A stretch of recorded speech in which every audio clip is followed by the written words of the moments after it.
With Dial of Destiny out in theaters, here's my ranking of all 5 Indiana Jones films from worst to best. In last place is Indiana Jones and the Kingdom of the Crystal Skull. Now right off the bat, this movie is far from the abomination that people say it is and far from the greatness of the first 3 films. If you are not comparing it to the first 3, it's an okay film, but the fact that this is a follow-up to a perfect trilogy of films really makes it feel that drop in quality. The new time period of the 50s or 60s was really fun, and Steven Spielberg's direction mixed with John Williams' music always makes for a really well-made film. That being said, this movie is a definition of jumping the shark. The franchise has always had supernatural elements to it, but while with supernatural elements you can explain unbelievable stuff happening as it being a curse or magic, you can't explain Indiana Jones surviving a nuclear explosion in a fridge or being blasted hundreds of miles per hour on a rocket. Even outside of that, the dialogue and the new characters just don't feel as natural as they were in the first 3 films, so even though it isn't bad, it's easily in last place. Next up is a new film, Indiana Jones and the Dial of Destiny. Now going into this film, I had very low expectations. Most if not all the reviews I come across say it's bad or mediocre. The Rotten Tomatoes score was at 49 at one point, but to my surprise, I thought this movie was really good. And I can definitely see the problems people have with this movie. The ending may rub people the wrong way and there's a lot of CGI. That being said, I thought the CGI was actually really good, and even though I would prefer more practical effects, the action scenes were really fun and exciting either way. One thing this movie does well is showing how different Indiana Jones is compared to how we last saw him. Now he's too old for the adventures, he just quit his job, he's divorced, and he's just waiting to die, and because of that, I think this is the most character depth they have given Indiana Jones. I think this movie has the best villain of the franchise with how the actor plays him and his plan being pretty interesting, and of course John Williams continues to knock it out of the park with his amazing score for this film, so maybe because I have low expectations going into this, but I really enjoyed this film, and even though it's in 4th place, it's really close to the first 3 films with its quality. But before I continue, if you enjoy this content and want to see more like it, consider subscribing. Next up is Indiana Jones and the Temple of Doom. I heavily debated on where to put this movie, as there are some things here that I think this movie does better than the other films, and other things that hold this film back from being in the top 2. The character Willie holds this film back, as every scene she's in, she's just annoying and whiny. My friends were rich, we went to parties all the time and limousines. I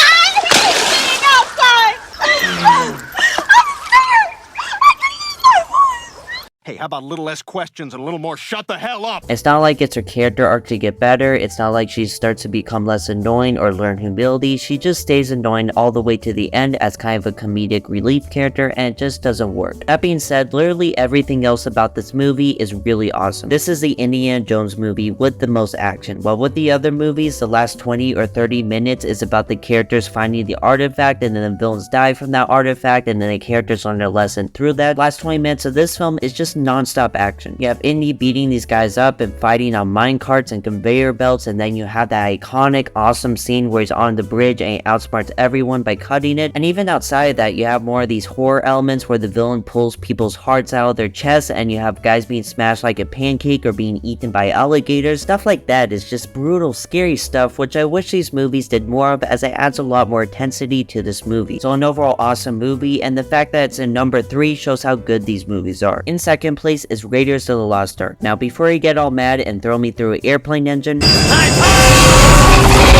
there's nothing wrong with this movie. If anything, it's one of the best movies of all time and the 2nd best adventure movie of all time. There are so many iconic scenes, whether you're talking about the opening scene where Indy is running from the boulder, or when he's fighting people on a truck, or when these guys have their faces melted off. I could go all day with how many iconic, amazing scenes this film has, some of the best music John Williams has ever created, some of the best directing Steven Spielberg has ever given throughout his career, and some of the best acting from Harrison Ford. This movie is pretty much perfect. There's not a lot of movies that are more fun and entertaining than this film. The pacing is tight, the action is a lot of fun, and there's never a dull moment. With that all being said, there's one movie that I think is a little bit better. So in 1st place is Indiana Jones and the Last Crusade. This movie does everything that the first movie did just as well, and adds some stuff in there that I think makes it a little bit better. Sean Connery is great as Indy's dad, and by adding his father in the story, you are able to see more of Indy's humanity and understand him more. You get his backstory in the first 20 minutes, you get more of his family life, and through that, I think Indy is a more interesting character in this movie than he was in the first film. Likewise, the action scenes with the boats, the plane, and the tank are just as fun as the action scenes in the first film. The location for this movie, like Italy, Berlin, and Scotland, really makes it feel like a globetrotting adventure, so an overall perfect sequel that slightly improves on the original.